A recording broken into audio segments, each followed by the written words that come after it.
بسم اللہ الرحمن الرحیم۔ آج ہم بات کریں گے آزاد کشمیر میں ہونے والے انتخابات کی۔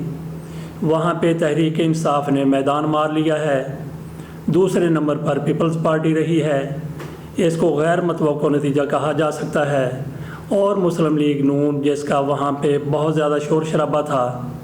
مریم نواز شریف پہلے دن سے لے کے آخری دن تک وہاں پہ دھوم مچاتی رہیں، فوج کو رگی دیتی رہیں، اور سب سے زیادہ عمران خان کے حوالے سے انہوں نے جو کچھ کہا وہ ایک مہذب آدمی نہیں کہہ سکتا۔ عمران خان کو وہ کشمیر فروش کہتی رہیں اور بھی بہت کچھ کہتی رہیں۔ مسلم لیگ نون کی طرف سے جس طرح کے وہاں پہ جلسے ہو رہے تھے، جس طرح وہاں پہ تقریریں ہو رہی تھیں، تو یہ باور کرایا جا رہا تھا کہ پورا کشمیر مڑ کے مریم نواز شریف کے پیچھے کھڑا ہو گیا ہے، اور مریم نواز شریف وہاں پہ پوری کی پوری ہسٹری کو بدل دیں گی، روایات کو چینج کر دیں گی۔ وہاں پہ روایت یہی رہی ہے کہ جس کی پاکستان میں حکومت ہوتی ہے اسی پارٹی کی آزاد کشمیر میں حکومت ہوتی ہے، جبکہ مریم نواز شریف کا جو موقف تھا، جو کچھ کہا جا رہا تھا، یہی ظاہر کیا جا رہا تھا کہ اب وہ روایتیں ملیا میٹ ہو جائیں گی، مسلم لیگ نون وہاں پہ حکومت بنائے گی اور بہت بڑی میجارٹی کے ساتھ وہاں پہ سامنے آئے گی۔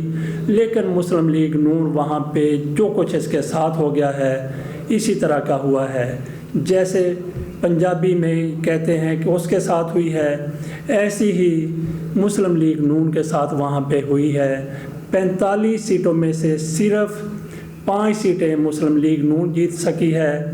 اس کی کیا وجہ ہے؟ ایک وجہ نہیں ہے، کئی وجوہات ہیں۔ ان میں سے بڑی بڑی وجوہات جو ہمارے سامنے آئی ہیں، اس پر ہم نے اپنے دوستوں سے بھی بات کی ہے۔ بریگیڈیئر فاروق حمید صاحب کا تجزیہ وہ آخر میں پیش کریں گے، صادق جلال سے بھی گفتگو ہماری ہوئی ہے، وہ بھی آخر میں ہم پیش کریں گے۔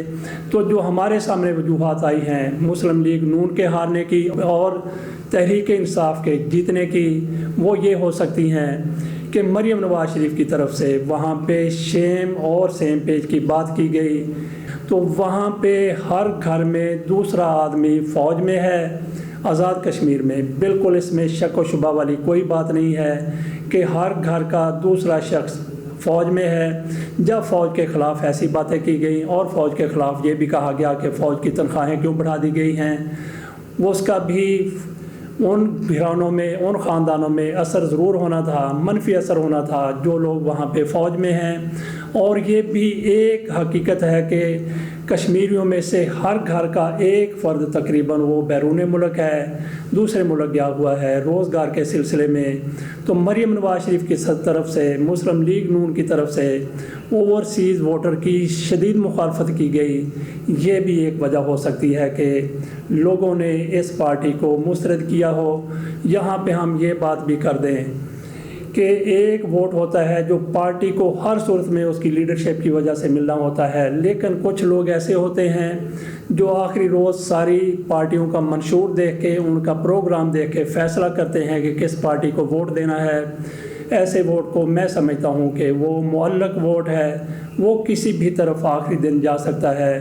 تو میاں نواز شریف کی طرف سے وہ معلق ووٹ جو مسلم لیگ نون کو مل سکتا تھا، وہ میاں نواز شریف نے زبردستی سے تحریک انصاف کو ڈلوا دیا ہے۔ وہ کس طرح سے؟ وہ جو انہوں نے ملاقات کی ہے افغانستان کے سیکیورٹی ایڈوائزر حمداللہ محب کے ساتھ، وہ پاکستان کا انتہائی زیادہ دشمن ہے۔ پاکستان کے بارے میں جو کچھ اس سے مغلظات بکی ہیں، اس کے بعد پاکستان نے اس کو بلیک آؤٹ کر دیا تھا، اس کے ساتھ کسی بھی قسم کے رابطے ختم کر دیے تھے۔ یہ ریاست کی پالیسی تھی۔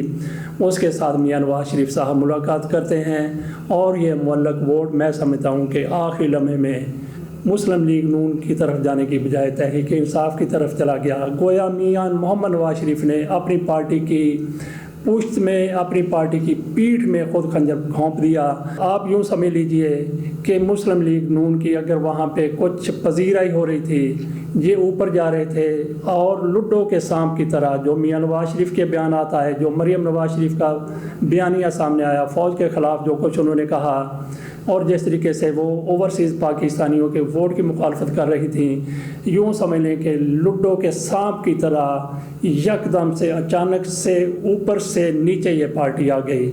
اس کے علاوہ دیکھ لیجئے کہ اسماعیل گجر وہ ہار گیا گوجرانوالہ میں الیکشن. اس نے کیا کہا کہ اگر یہاں پہ گڑبڑ ہوئی، یہاں پہ دھاندلی ہوئی، یہاں پہ جو کہ ڈی سی او کر رہے ہیں یا ڈپٹی کمشنر کر رہے ہیں، اگر یہ ہوتا رہا تو میں انڈیا کو بلاؤں گا، میں انڈیا کو پکاروں گا. کل میاں نواز شریف بھی فرسٹریٹڈ ہو کر ایسا ہی بیان دے سکتے ہیں. آخر میں ہم بات کر لیتے ہیں کہ مریم نواز شریف کی طرف سے کہا گیا ہے کہ میں ان انتخابات کے نتائج کو تسلیم نہیں کرتی. میں نے وہ نتائج بھی تسلیم نہیں کیے تھے جو پاکستان میں 2018 کے انتخابات کے بعد آئے تھے.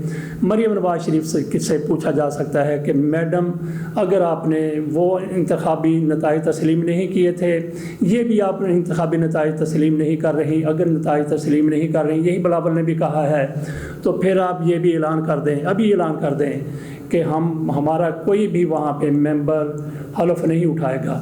اب ہمارے ساتھ ہیں بریگیڈیئر فاروق حمید صاحب، ان سے پوچھتے ہیں کہ مسلم لیگ نون کی جو وہاں پہ حالت ہوئی ہے، جو وہاں پہ حشر ہوا ہے، اس کی کیا وجہ ہو سکتی ہے؟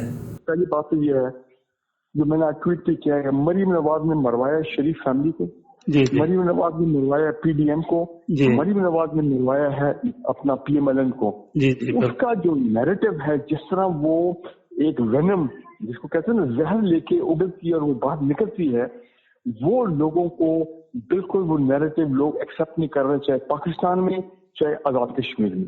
اور دوسری بات یہ ہے کہ وہ کشمیر میں جاتے ہیں اور لوگ دیکھیں نا، لوگوں کی میموری اتنی، حافظہ اتنا کمزور نہیں ہے، لوگ مانتے ہیں کہ کیا ہوا تھا وہاں. وہ بات کر رہی ہیں، دیکھیں نا وہ دوغلا پن، ہپوکریسی، منافقت، یہ ابھی لوگ سمجھ جاتے ہیں تمام چیز. آپ ایک طرف کہہ رہے ہیں کہ ہم کشمیر کے لیے یہ کریں گے وہ کریں گے، لیکن یہ وہی خاندان ہے جب پاور میں تھا تو انہوں نے فورن آفس کو کہا تھا کشمیر کا نام نہیں لینا آپ نے. جی بالکل. اور جو کشمیر میں جو لوگ مظالم کر رہے ہیں، وہ ان کا یار تھا، وہ ان کا دوست تھا، وہ ان کو بلا رہے اپنا خاندان شادی کو بلا رہا. رائے ون میں اجیت دوول اس کو بلا رہے ہیں اپنا رائے ون کے اندر. آپ کے خیال میں لوگ یہ چیز بھول سکتے ہیں؟ اور اس کے بعد سب سے امپورٹنٹ چیز بھی ٹائمنگ. دیکھیں انہوں نے کتنا غلط کام کیا ہے. نواز شریف جب ملتا وہاں پہ جو مودی کا یار ہے، افغان انٹیلیجنس والے، ان کا جو اپنا نیشنل سیکورٹی ایڈوائزر، یہ سب پرو مودی گروپ کے لوگ ہیں. غنی ہو گیا، افغان انٹیلیجنس والے ہو گئے، یہ این ایس سی ہو گیا. اس کو جب وہ ملتا ہے لندن میں، اور جس کو پاکستان نے چند دن پہلے اس کو بلیک لسٹ کیا ہے، وہ پرسن نان گراٹا بن گیا پاکستان کے لیے، جس نے پاکستان کے لیے الفاظ استعمال کی ہے. یہ چیز لوگ دیکھتے کہ نواز شریف اس کو مل رہا ہے تو لوگوں کا دماغ جو ہے نا وہ میٹر گھوم جاتا ہے. وہ کہتے ہیں یار یہ وہ لوگ جو ہیں جو کہ کشمیریوں کے جو دشمن ہیں، کشمیریوں کے قاتلوں کے ساتھ اگر شریف خاندان کے روابط ہیں، بزنس روابط ہیں، جندال کے ساتھ مری میں سیکرٹ میٹنگ کرتے ہیں، تو یہ لوگ کیسے کشمیریوں کے خارخواہ ہو سکتے ہیں؟ یہ مسئلہ ہے.